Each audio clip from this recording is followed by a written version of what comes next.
আসসালামু আলাইকুম ওয়া রাহমাতুল্লাহ। প্রিয় দর্শক, আজকের ভিডিওটি অনেক অনেক গুরুত্বপূর্ণ।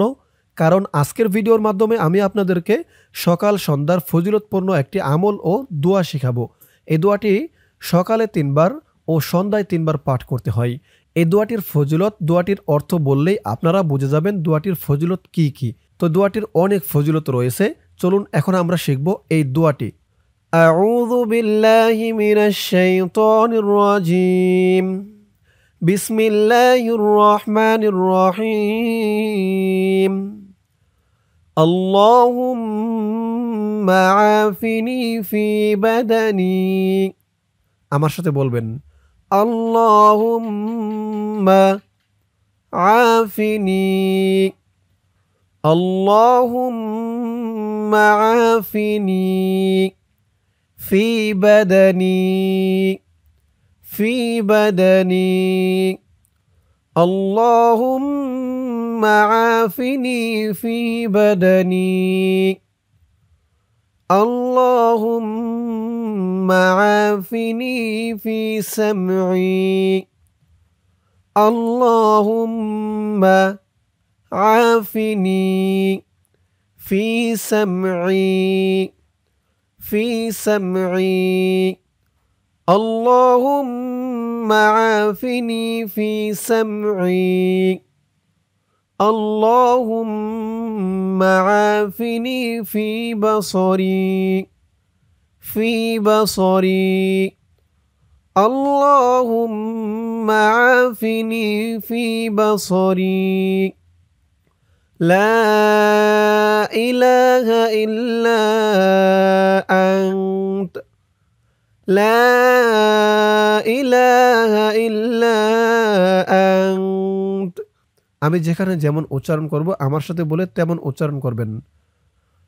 আল্লাহুম্মা আফিনি ফি বাদানি আল্লাহুম্মা আফিনি ফি সামঈ اللهم عافني في بصري لا إله إلا أنت اللهم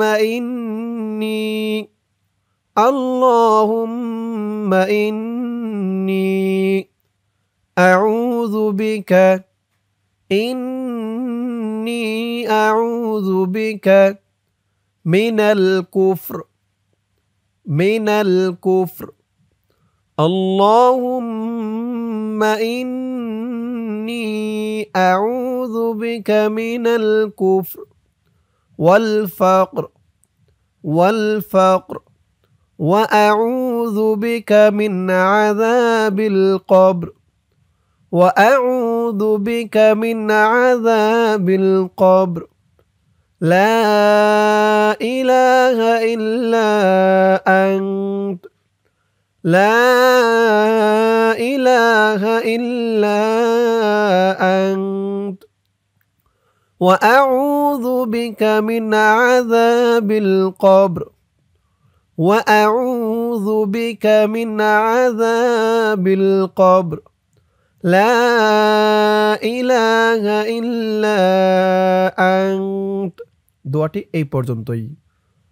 اللهم عافني في بدني اللهم عافني في سمعي اللهم عافني في بصري لا إله إلا أنت اللهم إني أعوذ بك من الكفر والفقر وأعوذ بك من عذاب القبر لا إله إلا أنت।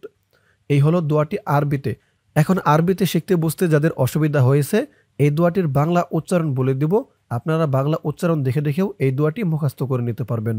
ধরুন দোয়াটির বাংলা উচ্চারণ আমার সাথে বলবেন।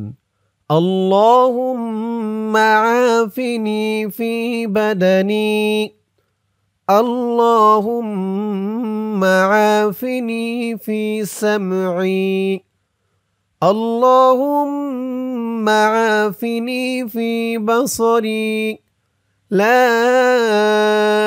إله إلا أنت اللهم إني أعوذ بك من الكفر والفقر وأعوذ بك من عذاب القبر لا إله إلا أنت। দোয়াটি আমার কাছ থেকে না শুনে একা একা বলতে যাবেন না। বাংলাতে যদি একা একা বলতে যান আমারটা না শুনে, তাহলে কিন্তু উচ্চারণও ভুল হবে। কারণ বাংলা আর আরবি উচ্চারণও কিন্তু একরকম হয় না। মানে বাংলার অক্ষর একরকম আর আরবির অক্ষর আরেক রকম। যেমন ধরুন এখানে একটু বোঝাই, ফি সামঈ, ফি সামঈ, আরবিতে কিন্তু ফি সামঈ, বাংলায় কিন্তু মিলে নাই এখানে। আচ্ছা, তারপর আরও আছে, এই যে ধরুন বা সরি, বা সরি, আরবিতে বা সরি, এখানে বা সারি, এরকম আরও অনেক জায়গায় আছে। তো মোট কথা হচ্ছে বাংলার অক্ষর আর আরবির অক্ষর একরকম হবে না। তাই আমি বলছি যেটা, আমার কাছ থেকে না শোনার আগে একা একা বলতে যাবেন না। আমি যেভাবে উচ্চারণ করি আমার সাথে বলে বলে তেমনভাবে উচ্চারণ করবেন। আচ্ছা, তারপরে ধরুন দোয়াটির অর্থ। আগে বলছিলাম দোয়াটির অর্থ বললেই আপনারা দোয়াটির ফজিলত বুঝে যাবেন। খেয়াল করবেন, অর্থ হচ্ছে, হে আল্লাহ আমাকে নিরাপত্তা দিন আমার শরীরে, হে আল্লাহ আমাকে নিরাপত্তা দিন আমার শ্রবণ শক্তিতে, হে আল্লাহ আমাকে নিরাপত্তা দিন আমার দৃষ্টিশক্তিতে। আপনি ছাড়া কোনো হক ইলাহ নেই, হে আল্লাহ আমি আপনার কাছে আশ্রয় চাই কুফরি ও দারিদ্র্য থেকে, আর আমি আপনার আশ্রয় চাই কবরের আযাব থেকে। আপনি ছাড়া আর কোনো হক ইলাহ নেই। এই হচ্ছে দোয়াটির অর্থ। তো দর্শক, আশা করি বুঝে গেছেন দোয়াটি পাঠ করলে কি কি উপকার পাওয়া যাবে। তো দোয়াটি পাঠ করতে হবে সকালে 3 বার ও সন্ধ্যায় 3 বার। দোয়াটি সহিহ হাদিস, গ্রন্থ সুনান আবু দাউদ, হাদিস নম্বর 5090, হাসান সহিহ হাদিস। এখন দর্শক, এই দোয়াটি আমি আপনাদেরকে আরও 1-2 বার বলে দিব। এখনও যাদের মুখস্থ হয়নি আমার সাথে বলবেন, ইনশাআল্লাহ আশা করি মুখস্থ হয়ে যাবে। বিসমিল্লাহির রহমানির রহিম। আল্লাহুম্মা আফিনি ফি বাদানি আল্লাহুম্মা আফিনি ফি সামঈ আল্লাহুম্মা আফিনি ফি বাসরি লা ইলাহা ইল্লা আনত আল্লাহুম্মা ইন্নী আউযু বিকা মিনাল কুফর والفقر وأعوذ بك من عذاب القبر لا إله إلا أنت। আমার সাথে বলবেন, اللهم عافني في بدني اللهم عافني في سمعي اللهم عافني في بصري لا إله إلا أنت اللهم إني أعوذ بك من الكفر والفقر وأعوذ بك من عذاب القبر لا ইলাহা ইল্লা আনত। দর্শক, দোয়াটি আমাদের শেখা হলো। যাদের এখনো শেখা হয়নি ভিডিওটা কয়েকবার দেখবেন। আমি যেভাবে বলি আমার সাথে বলে বলে কয়েকবার প্র্যাকটিস করবেন, ইনশাআল্লাহ আশা করি মুখস্থ হয়ে যাবে। তো মুখস্থ করে সকলে আমল করবেন, সকালে 3 বার ও সন্ধ্যায় 3 বার। আল্লাহ তাআলা সকলকেই সহি শুদ্ধ করে মুখস্থ করে আমল করার তৌফিক দান করুক। সকলে বলি আমিন। দর্শক, আজকের ভিডিওর মাধ্যমে আপনাদেরকে গুরুত্বপূর্ণ একটি দোয়া শেখালাম সকাল সন্ধ্যার। ইনশাআল্লাহ এর পরের ভিডিওতে অন্য কোনো দোয়া নিয়ে আসবো। সকলেই ভালো থাকবেন। আসসালামু আলাইকুম ওয়া রাহমাতুল্লাহ।